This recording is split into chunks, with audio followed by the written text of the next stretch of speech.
ए, मैं नयन कृष्ण प्रिया आप सभी का हार्दिक स्वागत करती हूँ मेरे चैनल मेरे कृष्ण पर। वस्तुतः आप सभी ने सुना ही होगा कि यदि हमारे जीवन में कोई भी संकट आता है तब हम ईश्वर की शरण में जाते हैं। कभी सुना है आपने कि ईश्वर को भी अपने किसी अकिंचन भक्त की शरण लेना पड़ी हो? नहीं, तो आइए मेरे साथ, मैं आपको लेकर चलती हूँ सौभाग्य कुमारी राणावत द्वारा रचित सखियों के श्याम, जिसका अगला अध्याय है ब्रह्म विकानो प्रेम की हार। बहुत ही सुंदर और मनोरम दृश्य है। जमुना का घाट, कन्हैया एक वृक्ष से टिके हुए खड़े हैं, कुछ सोच रहे हैं, जाने कहाँ खोए हुए हैं। तभी इला भी जल भरने के मिस जमुना घाट पर आई है। ये क्या, इला ने तो गागर धो भी ली, जल भर भी लिया, पर श्याम सुंदर तो अब तक खोए खोए खड़े हैं। जैसे ही इला ने गागर उठाने के मिस श्याम की ओर देखा, तभी श्याम का ध्यान भंग हुआ। अचानक वो इला से कुछ बोल रहे हैं। आप सुनेंगे इला और श्याम सुंदर के मध्य क्या चर्चा हुई। मैं इला के भाव से बोलूंगी। श्याम सुंदर ने इला से कहा, ए इला, सुन तो। धीमे स्वर में श्याम सुंदर ने कहा। उनकी बात सुन मैं समीप गई तो उन्होंने एकांत में चलने का संकेत किया। वहां चलकर कुछ क्षण तो सोचते रहे, फिर बोले, मेरा एक काम है, करेगी? मैंने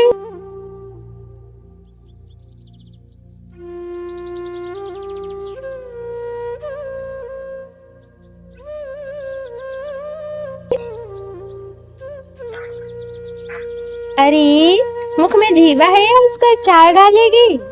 उन्होंने खींच कर कहा। मैं हंस पड़ी। तुम खाओगे वह अचार? मार खाएगी बंदरिया कहीं की। वे खींच कर मुझे मुट्ठी बांध मारने बढ़े, किंतु मैं शांत खड़ी रही। तो उन्होंने भी हाथ नीचे कर लिया और समीप आकर बोले, करेगी? व्यग्रता छिपाने के लिए वे मेरी चुनरी का छोर अपनी उंगली में लपेटने और खोलने लगे। करेगी? बताना, कर देगी? क्या करेगी?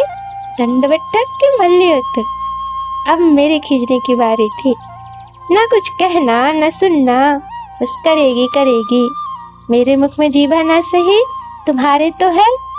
फिर बोल क्यों नहीं फूट रहा?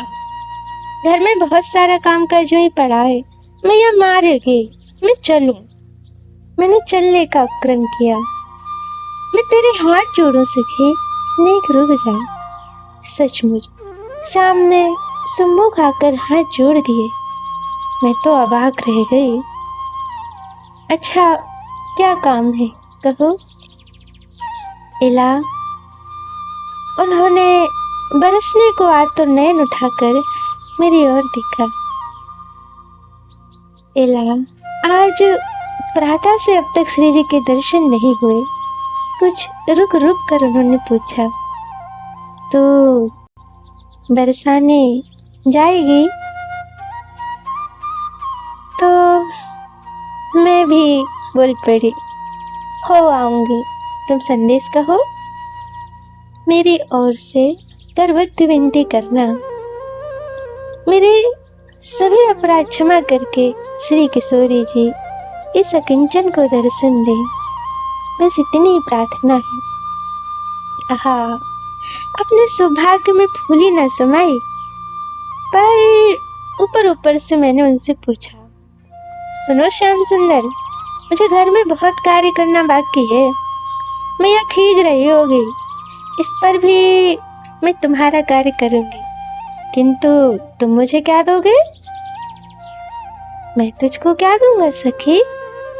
श्याम ने विवशता से इधर उधर देखा। क्या दूं सखी? तुझे देने योग्य तो मेरे पास कुछ भी नहीं है। मैं तो स्वयं तुझसे मांगने आया हूँ। यह क्या कहते हो? ब्रज में आने वाले सारे ऋषि मुनि तुम्हें तो त्रिभुवन पति, परात्पर ब्रह्म, लक्ष्मीपति और जाने क्या क्या कहकर तुम्हारी चर्चा करते हैं। सो तो कहो सखी, पर वह सब तू लेगी? ना बाबा ना, मैं क्या करूंगी उनका? अच्छा तो फिर बिना कुछ लिए तो मैं कोई काम नहीं करूंगी, यह निश्चित समझ लेना श्याम सुंदर तुम। अच्छा सखी, ऐसा कर, मेरे पास जो है उसमें तुझे जो रुचि लगे सो मांग ले। तुम्हारे पास है क्या भला? मैंने तुनक कर कहा। एक कछनी, एक पिछौरी और एक लकुट मुरली। मैं क्या करूंगी इनका? मैं तेरे पाँव पड़ूंगा।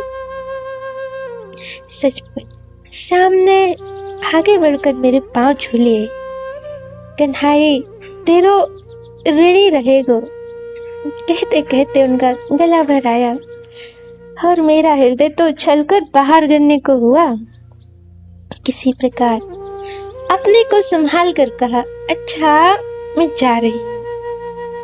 मैं सूर्य कुंड पर दीक्षा करूंगा, जा रहा हूँ। उन्होंने पटके से नेत्र पोंछे और चल दिए। घर जाकर मैंने पवित्रता की बछिया को खोलते हुए उसके कान में कहा, सुन, बरसाने की ओर भाग जाना, श्री जी के पास संदेश जो भेजना है। अरे इला, ये बछिया कैसे छूट गई? मैया जोर से चिल्लाई। मैंने, अरे मैया मैं दूसरे ठौर बांधने को खोली तो भाग गई। मैं अभी पकड़ कर लाती हूँ। कहते हुए मैंने भी बछिया के पीछे पीछे दौड़ लगा दी। बरसाने के घाट पर विशाखा जी घड़े धो रही हैं। समीप जाकर मैंने पूछा, स्वामिनी जो कहाँ है जीजी? तब विशाखा जी ने कहा, क्या बात है, आ रही हैं, तो इतनी घबराई क्यों है? जीजी संदेश लाई हूँ श्याम सुंदर का, मैंने धीरे से कहा। और फिर बाकी सबको सुनाने के लिए जोर से बोली, बछिया ने तो भैया दौड़ा दौड़ा कर थका मारा। देखो ना जीजी, दई मारी अब कैसे शांत खड़ी है तुम्हारे समीप। तभी स्वामिनी जो सखियों से घिरी हुई पधारी। मैंने समीप जा चरणों पर सिर रख दिया उनके। उन्होंने दोनों हाथों से उठाकर हृदय से लगा लिया। आहा, उस महाभाव बपू का स्पर्श पाकर मेरी चेतना लुप्त हो गई। तब श्री ललिता जी ने चरणामृत के छींटे देकर चेत कराया मुझे। मैं बछिया के गले में रज्जू बांधती हुई सूर्य कुंड की ओर संकेत करके बोली, सखियों, सूर्य कुंड पर शाम में घुमड़ रहे हैं, शीघ्र चलो, अन्यथा वर्षा होने लगेगी। आहा, स्वामिनी जी के समीप आ अपनी मुक्ता माल मेरे कंठ में पहनाकर कपोलों पर चुंबन अंकित कर दिया। कितनी दयालु है श्री राधा रानी।